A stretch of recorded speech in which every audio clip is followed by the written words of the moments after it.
guys! Guys, alamin natin kung paano ginawa ni Isabel ang kanyang intro video. Excited na ako guys! Proceed na tayo. Click CapCut guys, new project. Hanapin yung green screen background. Click add. Then click overlay. Add overlay. Picture na gusto nating ilagay sa ating intro video. Then, puntahan natin yung mask. Pili lang kayo guys kung anong gusto nyong shape. Kasi ang gusto ko yung circle.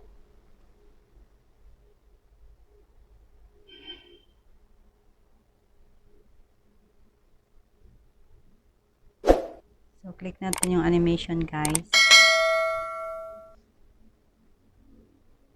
Para sa ating picture. So, yan, click check. Tanggalin natin yung green screen background, guys.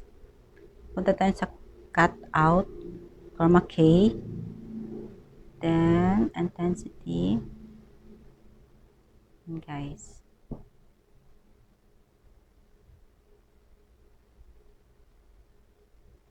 Punta tayo sa video effects.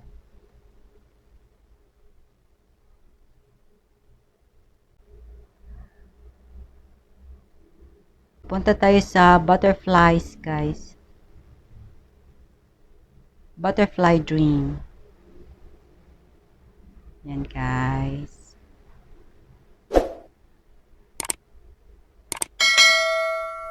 So, magka-copy lang tayo, guys.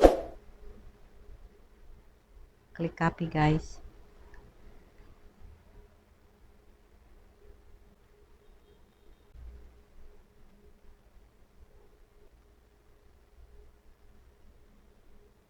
Click overlay.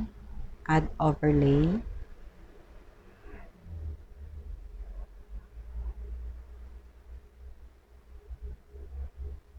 Yan guys. So, puntahan natin yung cut out. Then, chroma key. Density. Then, adjust.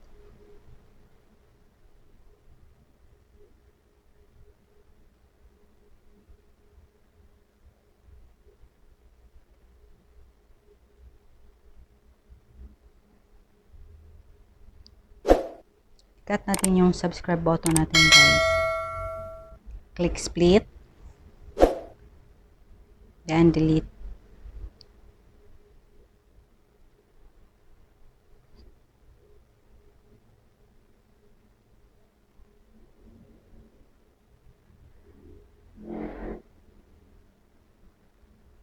Then click split.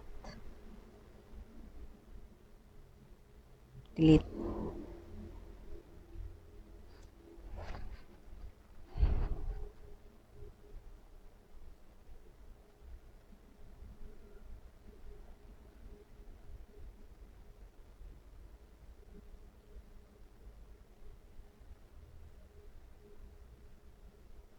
Click save.